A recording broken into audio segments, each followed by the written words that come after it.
반갑습니다. 타임 레버리지. 시간을 들여 막대한 수익으로 치워낸다. 주말 잘 보내셨어요?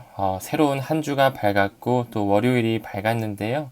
이번 주만 지나게 되면 이제 6월 달도 끝이죠. 그리고 6월 달이 끝나게 되면 2024년 올해 또 절반이 넘어가는 시점까지 벌써 왔네요.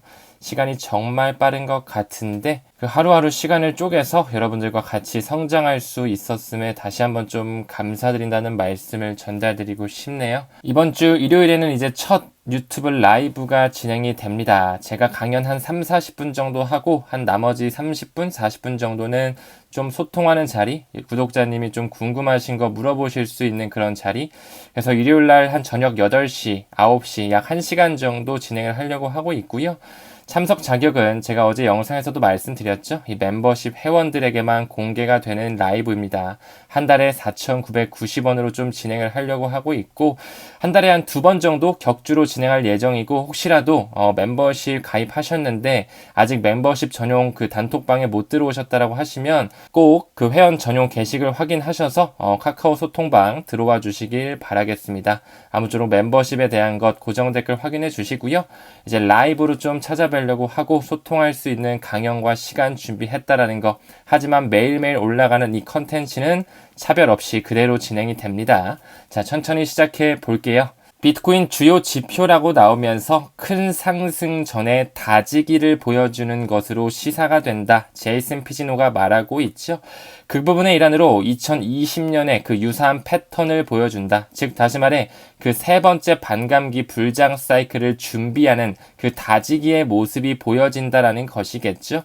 우리는 이제 올라갈 수 있는 큰 상승장 앞에 서 있다라고 말씀을 드렸습니다. 아직까지는 조금 미온적인 상승 하강을 보여주면서 재미없는 흐름, 지지부진한 흐름을 보여주고 있지만 앞으로 뿜어져 나올 수밖에 없는 호재거리가 너무 많다라는 것 말씀을 드렸죠. 그 부분에 일환으로 항상 반감기 이후에 약 6개월에서 8개월 있다가 그렇게 좀 슈퍼 사이클이 왔었다라는 부분, 또 이 부분이 올해 11월에 있는 미국의 대통령 선거와 굉장히 맞물려 있다라고 말씀을 드렸죠. 반감기는 올해 4월 중하순 정도에 있었으니까요. 그쵸? 근데 제가 어제 컨퍼런스에서 말씀드린 것처럼 2020년, 2021년도 불장과 유사하게 가는 패턴은 맞지만 그 폭발력 자체는 2016년, 17년도에 있었던 조금 더 시가총액이 가벼웠을 때 보여줬던 그 파급 효과가 다시 한번 연출될 확률이 높다라고 말씀을 드렸습니다. 왜 그랬죠? 올해의 그 반감기 사이클 2024년, 2025년은 처음으로 ETF라는 제도권 수용이 들어오는 반감기의 슈퍼 사이클이기 때문에 더 큰 상승장이 올 수 있다. 그렇기 때문에 2020년도, 2021년도 그 세 번째 반감기의 사이클이 아니라 두 번째 반감기였던 16년도, 17년도와 굉장히 더욱더 유사한 패턴을 보여주고 있다라고 말씀을 드렸습니다. 그렇죠? 그렇기 때문에 반드시 우리는 전고점 이상에서 매도할 준비 또한 반드시 할 필요가 있다라는 거. 매도 시점 그리고 매도 가격적인 부분 저 또한 가이드라인을 영상을 통해 말씀을 드릴 거니까요. 천천히 또 시장 상황을 지켜봤으면 좋겠습니다. 리플과 스텔라 루멘에 좀 마크가 보이고 있는 것 같아요. 미래의 금융을 송두리째 바꿀 수 있는 뿌리가 같은 프로토콜, 토큰이라고 좀 말씀을 드렸죠. 리플을 만들었던 그 제드 맥켈럽이 2014년도 7월 달에 나가서 비영리 재단인 이 스텔라 재단을 만들었다. 그 둘은 IMF를 통해서 달러를 대체할 수 있는 새로운 통화의 후보에 올라가 있었죠. 이 두 개뿐만 아니라 세 번째로 나열되어 있던 거는 비트코인의 라이트닝 네트워크. 하지만 이는 소액 결제를 담당하기 위한 하나의 레이어 2 전용 프로토콜일 뿐 그 국경 간 결제라고 불리우는 스위프트망을 대체하는 망 자체는 리플과 스텔라 도매용과 소매용으로 나뉘면서 유틸리티가 크게 증가하는 그 기관의 채택이 있을 수밖에 없는 대장 토큰은 이 XRP라는 부분을 다시 한번 말씀드리고 싶습니다.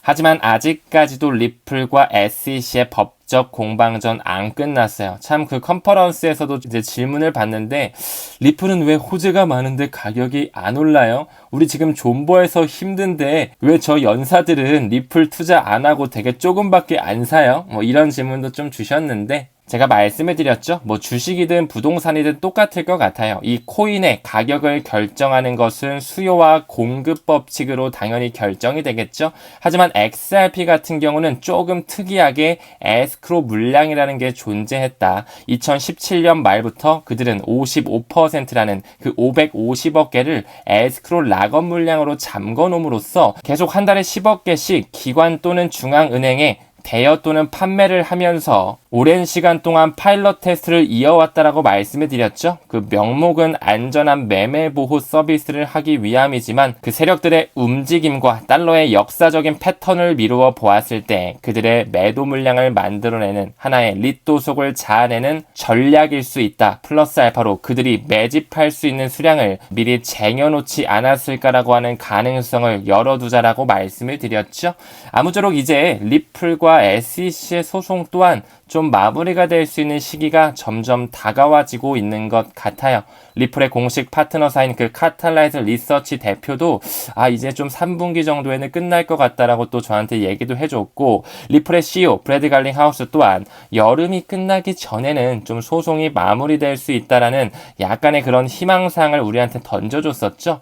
물론 더 끌 수도 있다라는 가능성 또한 열어두자라고 말씀을 드렸지만 계속적으로 이 친구에 대한 가치에 좀 집중을 해야 되지 않을까 다시 한번 말씀드리고 넘어가겠습니다. 그 부분의 란으로 이제 트럼프와 경쟁하고 있는 그 바이든 행정부 또한 태세 전환을 보여줄 때가 된 것 같아요. 지금 현재 트럼프는 이 인기 없는 바이든 행정부 그 반암호화폐 정책을 비판하고 있고요. 또한 선거 자금을 암호화폐로 모금받으면서 굉장히 그 크립토 프레지던트를 자청하면서 계속적인 그 친암호화폐 전략을 펼쳐나가고 있죠. 바이든을 비판하고 본인은 암호화폐로 선거 자금을 받으면서 이 두 마리 토끼를 다 잡겠다는 전략을 펼치고 있습니다. 하지만 바이든 행정부 또한 가만히 있진 않을 겁니다. 물가를 잡으면서 금리를 내리는 모습을 보여줄 뿐만 아니라 SEC를 통해서 법적 공방전의 마무리를 보여줄 때가 점점 다가와지고 있다라는 거 천천히 기다려봤으면 좋겠고요. 다음 하나의 로드맵을 봤을 때 호주의 스테이블 코인 AUDD가 좀 나오고 있습니다. 호주 달러 기반의 그 스테이블 코인이 2023년 1월부터 작년 1월부터 이 XRP 레저 원장 안에서 움직여지고 있다라는 것 그리고 서클사가 뿜어내고 있는 USDC 역시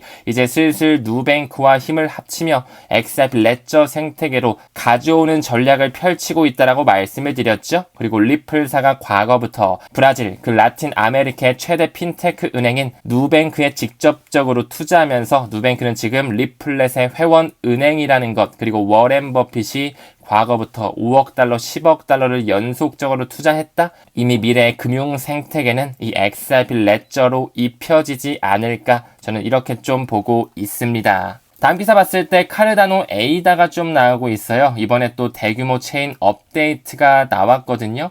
제가 항상 리플을 투자하는 부분에 포트폴리오 분산화 작업 또한 할 필요가 있다. 그 부분에서 제가 뭐 도지라든지 이더리움 클래식도 말씀을 좀 드렸지만 이 에이다라는 친구도 굉장히 비전이 있고 우리가 눈여겨봐야 되는 토큰이라고 말씀을 드렸죠. 이 에이다 같은 경우는 이 전 이더리움 경영진이었던 찰스 호스킨스가 만든 하나의 프로토콜입니다. 에이다 같은 경우도 역시나 마찬가지로 ISO 2002 메시징 표준을 준수하면서 그 타겟팅 자체가 이 낙후된 개발도상국에 존재하는 30억 명 이상의 사람들을 목표로 하고 있으며 그들은 역시 이 금융 어플리케이션을 통해 스마트 컨트랙 플랫폼으로서 계속적인 업그레이드와 발전을 도모하고 있죠. 그들과 함께 가는 토큰이라고 제가 말씀을 좀 드렸습니다. 한 구독자님이 저한테 그러시더라고요. 타임님 그 항상 말씀 주시는 도지라든지 이더리움 클래식 뭐 파일코인 이런 건 제가 좀 샀는데 에이다는 제가 좀 손이 안 가더라고요. 맞아요. 사실 사람마다 타임님 저는 아발란체가 손에 안 가요. 타임님 저는 아무리 생각해도 솔라나가 손에 잘 안 잡혀요. 타임님 저는 체인링크라든지 폴카닷이 뭔가 좋아 보이는데 손에 잘 안 가요. 조금 투자자들마다 손이 잘 안 가는 그런 토큰이 있어요. 저도 충분히 이해를 합니다. 아마 여러분들께서도 뭐 에이다가 꼭 아니더라도 나는 아무래도 도지랑 시바는 뭔가 애들이 뭔가 장난으로 만들어진 애 같아서 안 사지더라.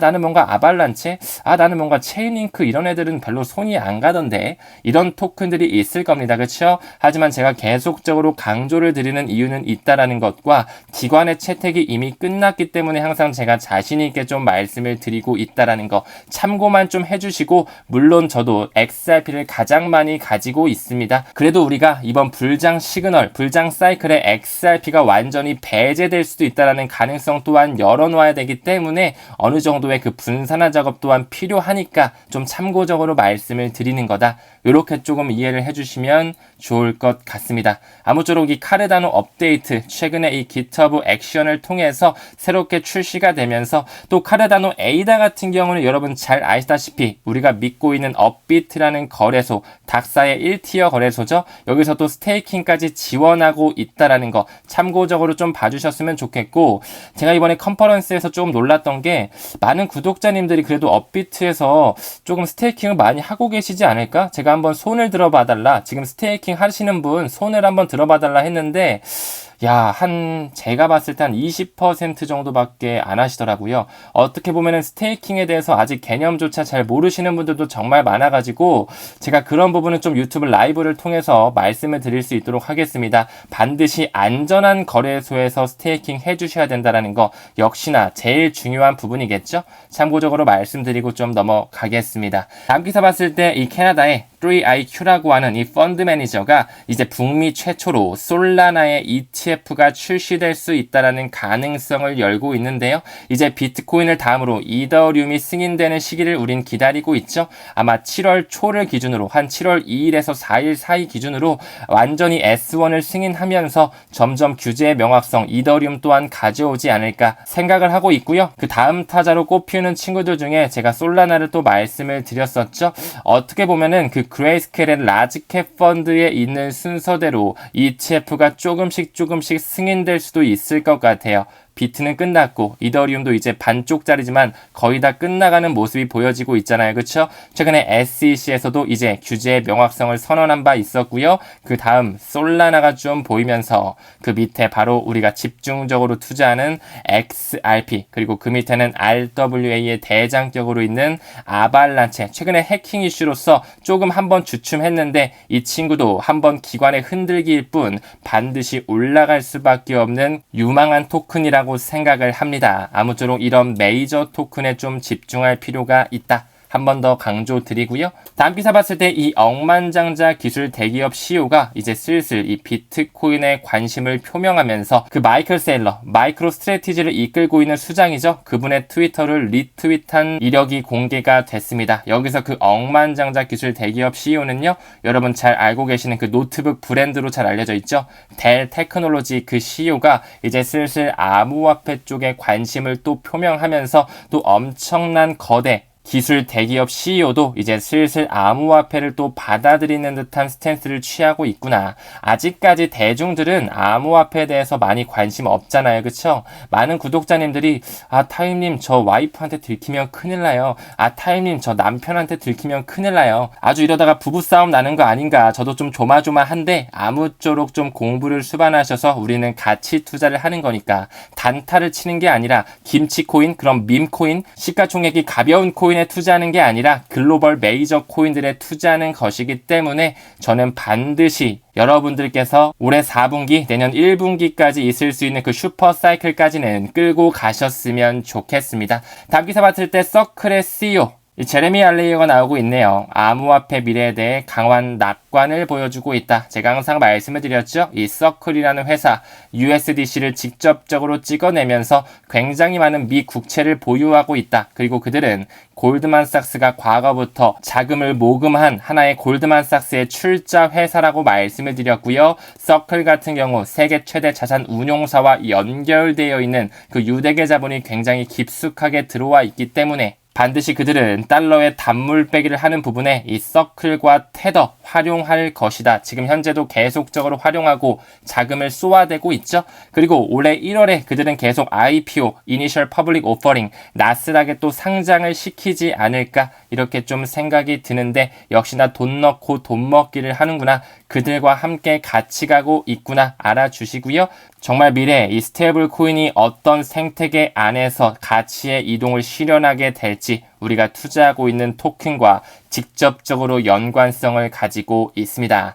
딴 기사 봤을 때 피터 브렌트도 이렇게 이야기하고 있죠. 비트코인에 대해 저평가되어 있다. 지금은 지지부진한 흐름을 보여주지만 정말 기회의 순간이다라고 우리가 포착을 해야 되고요. 증시 상황에도 지금 현재 미국 증시가 최근에 굉장히 달려줬는데 왜 암호화폐는 떨어지냐고 나 미치겠다고 우리 컨퍼런스 구독자님 공감되시죠? 존버 해야 되는데 힘드시죠? 왜 떨어졌을까? 5가지 이유 잠깐 좀 볼까요? 첫 번째, 비트코인은 지금 숨고르기를 하고 있다. 기관들의 그 세력의 손바꿈이 일어나면서 개미의 무덤 구간을 한번 만들어주면서 이제 올리기 전 다지기의 모습을 보여주고 있다. 저는 이렇게 생각을 하고 있고요.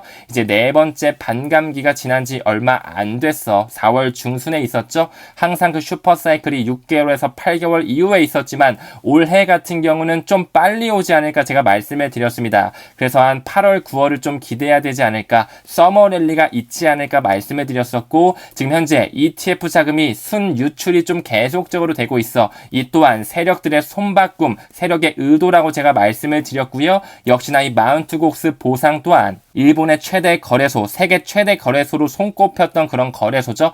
그들이 물량을 많이 가지고 있다. 여기서 개인의 물량은 많지 않다라는 거. 역시나 FTX 파산 사태와 연관성을 가지는 그 세력들의 장난질이다 말씀을 드렸고 지금 최근에 채굴자들이 비트코인을 매도하는 모습을 보여주고 있다. 이 시기와 마침 또 맞아떨어지고 있죠. 그들은 채굴기를 업데이트하면서 조금 더 성능이 좋은 해시레이트가 높은 채굴기로 바꿔지는 모습일 뿐 그들은 다시 채굴기를 바꾸며 비트코인을 엄청나게 마이닝하게 될 것이다라는 거. 그렇기 때문에 우리는 전혀 쫄 필요가 없고요. 올해 4분기까지는 좀 최소한 가져가 주자 말씀을 드렸습니다. 다음 기사 봤을 때 서울 집값만 오른다라고 하는데 지방은 하락폭이 확대되고 있는데 서울은 올라가고 있어요. 그렇죠? 지방은 내려가고 서울은 올라가. 저는 부동산에 대해서 많은 공부를 해보진 못했어요. 하지만 저는 개인적으로 앞으로 이 부동산 생태계 역시 당연히 블록체인으로 거래되는 시장 또한 올 것이며 서울 집값만 올라갈 수 없는 시기가 점점 도래하지 않을까? 서울 플러스 서울 수도권이라고 볼 수 있는 뭐 분당이라거나 하남이라거나 뭐 일산, 안양, 과천 이런 데는 계속 뜨겠지. 하지만 지방 같은 경우는 계속적으로 우리나라 인구의 고령화 심화되고 있고 MZ세대들이 결혼을 안 해, 애를 안 낳아. 그러면 어떻게 될까요? 수요가 계속적으로 몰릴 수밖에 없는 서울 집값, 그 수도권 집값만 좀 안정성을 유지하지 않을까? 이거는 저의 개인적인 생각인데 참고만 좀 해주셨으면 좋겠습니다. 이 QCP 캐피탈에서 이런 얘기를 하죠. 비트코인 강세장 9월부터 시작할 수 있지 않을까? 이 9월 전에 리플과 SEC의 소송이 좀 끝나줬으면 하는 바람 저도 또한 가지고 있고요. 저도 서머 랠리가 좀 올 수 있지 않을까. 8월, 9월서부터는 다시 올라갈 수 있는 장세가 좀 마련되지 않을까. 지금은 아직까지는 좀 우리가 이 베어 트랩에 갇혀 있는 건 맞지만 올라가는 그 시기가 반드시 올해 안에 올해 4분기에는 좀 구현이 될 수밖에 없다라는 거 조금 더 인내를 해주시면 좋을 것 같습니다.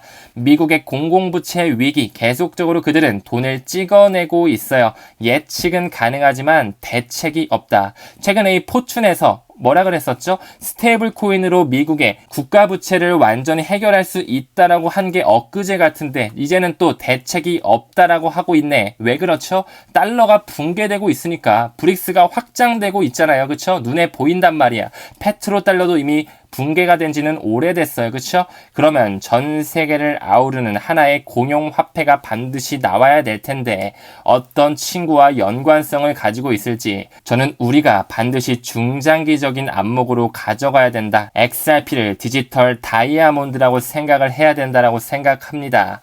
다음 기사 봤을 때 이제 금감원 금융위에서도 조금씩 암호화폐를 받아들이는 듯한 모습을 보여주고 있어. 이제 외환시장 거래 시간도 연장 준비하면서 이제 암호화폐까지 또 받아들이고 STO 시장까지 오르게 되면은 이제 우리나라의 증시도 365일 24시간 일주일 내내 항상 열려있는 그 시장이 보이게 될 것입니다. 천천히 지켜봐 주셨으면 좋겠고요.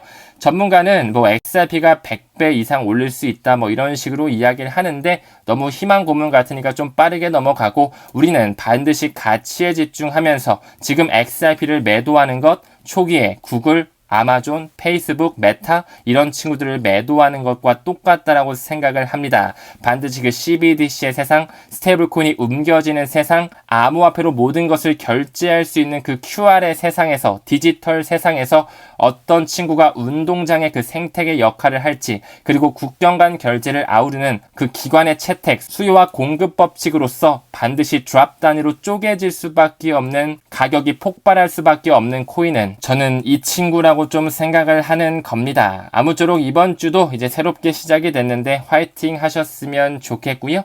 이번 주 일요일 날 있는 저의 첫 유튜브 라이브 많이 기대해 주셨으면 좋겠습니다. 여러분들과 함께하는 부분 너무나 감사하게 생각한다라는 것 말씀드리면서 금일 영상 마무리 지도록 하겠습니다. 우리는 모든 면에서 점점 더 좋아지고 있습니다. 감사합니다. 성토합시다.